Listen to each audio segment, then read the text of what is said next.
Bismillahirrahmanirrahim.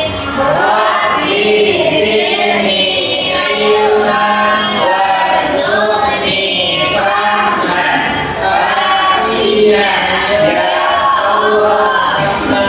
Anda ilmuku dan berilah aku pemahaman yang baik. Amin. Oke, baik. Nah, ada semua. Jadi pada siang hari ini kita akan belajar dengan menggunakan strategi yang agak berbeda nih dari sebelum-sebelumnya ya. Nah, jadi di sini Ibu minta kalian bentuk 3 kelompok yang isinya satu kelompok 2 orang saja. Boleh dibentuk kelompoknya? Baik, Bu.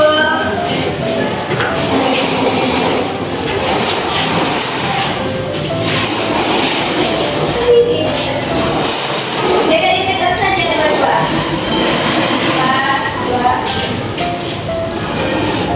Nah, oke. Jadi ini nanti Ibu akan kirim materinya ya ke kalian masing-masing. Nah, di sini kalian baca materi itu, kalian pahami, terus kalian buat satu kelompok itu 3 soal ya.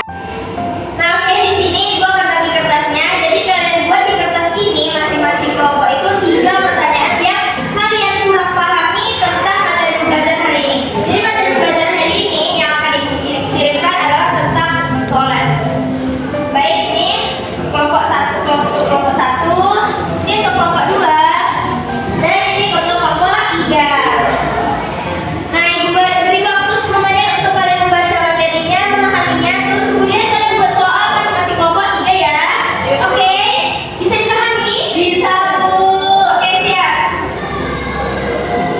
Mulai membaca, anak-anak. Baik, Bu. Udah? Udah dibuat soalnya, anak-anak? Udah, Bu. Nah, oke, sekarang soal yang kelompok ini pindahkan ke kelompok ini coba. Nah, kelompok 2. Habis itu yang kelompok 2 ini sini. Biar Ibu pindahin ke kelompok 3. Nah, yang kelompok 3 ini pindahin ke kelompok 1. Nah, sekarang coba kalian baca soal tadi yang dibuat kawan-kawan kelompok lain itu. Mana yang kalian memang rumit soalnya menurut kalian tidak tahu. Jadi kalian ingkari nanti ya. Ya, Bu. Pilih salah satu aja. Oke, coba dibaca. Sudah, Bu. Dibaca, Bu. Enggak. Dilingkari ya, Bu. Dilingkari ya.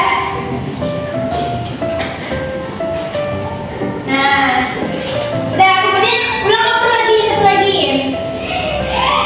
Nah, bersih kan? Nih, coba baca ya. Nah, sudah. Coba baca lagi soal dari kelompok yang lainnya. Ambil dulu. Udah. Ya, sudah dipilih soalnya yang rumit menurut kalian.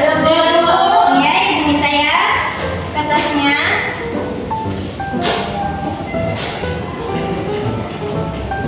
Nah, oke, jadi di sini ternyata dari masing-masing kelompok itu ada satu soal yang terasa rumit.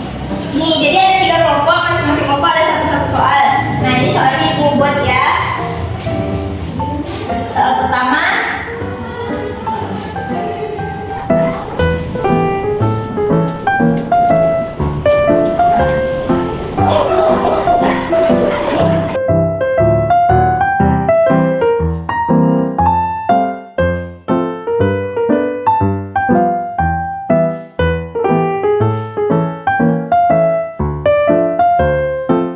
Oke, ada semua. Jadi sudah terkumpul ya 3 soal dari anak-anak semua masing-masing. Nah, jadi di sini Ibu ini akan menggunakan strategi learning with a question. Nah, jadi kita akan memulai pembelajaran ini dengan menjawab pertanyaan-pertanyaan dari anak-anak semua. Nah, jadi di sini kan ada 3 pertanyaan nih. Nah, kita mulai dari membahas pertanyaan pertama. Nah, itu kalau sholatnya sudah lengkap rukun dan syaratnya, tapi tidak khusyuk, apakah sholatnya tetap sah? Nah, wah, ini pertanyaan yang bagus ini ya. Nah, perlu Anda ketahui semua. Jadi sholat itu ada 2 hal, yaitu ada sah dan sempurna.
sholat itu adalah obat juga.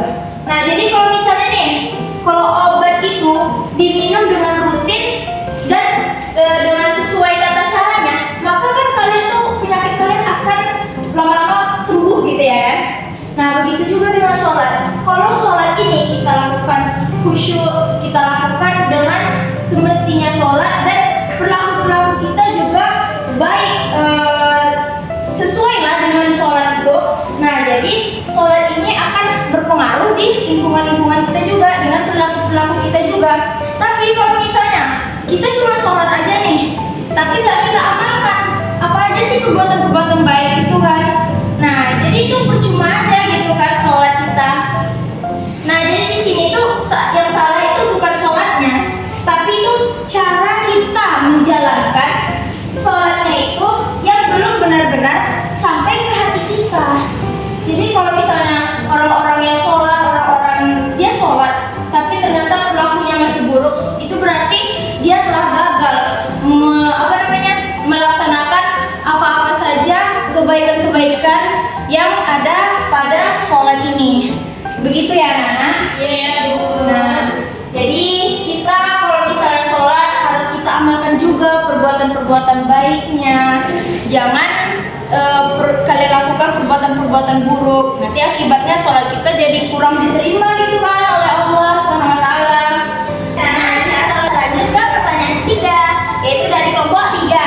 Yaitu pertanyaannya, apakah sholat yang dikerjakan karena takut dimarahi orang tua atau guru itu tetap mendapat pahala? Pertanyaan yang bagus ini, tangan untuk kelompok 3.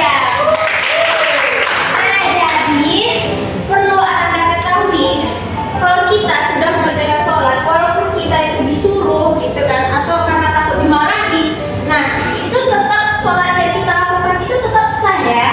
Nah, jadi ingat ya, kalau sholat yang kita kerjain itu walaupun kita disuruh ataupun kita takut dimarahi kan, nah itu sholat tetap sah.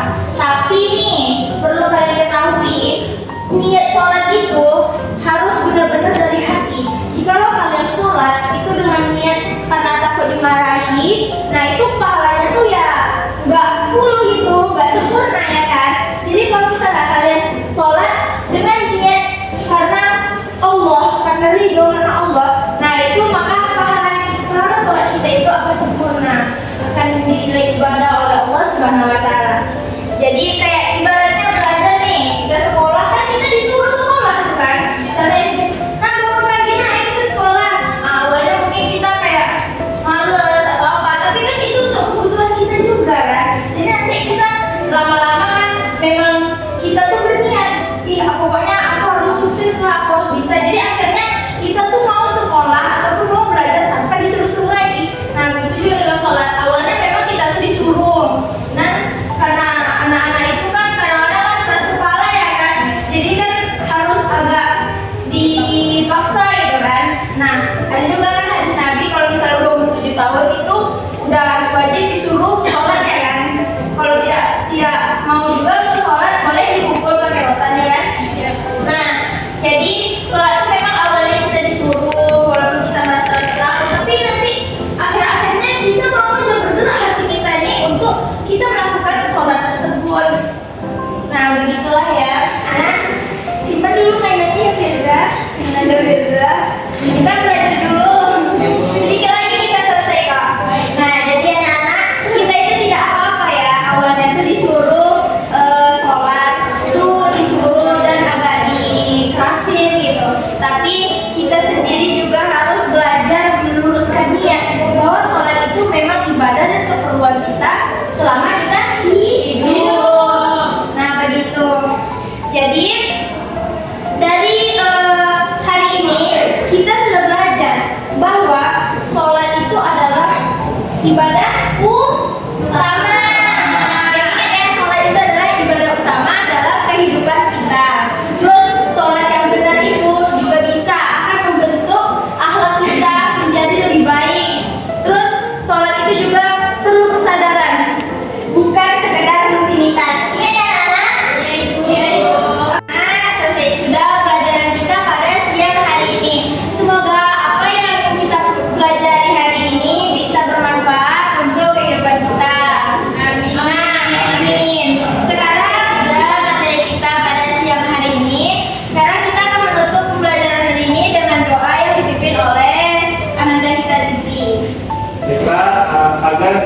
hari ini bisa berkah dan bermanfaat bagi kita semua.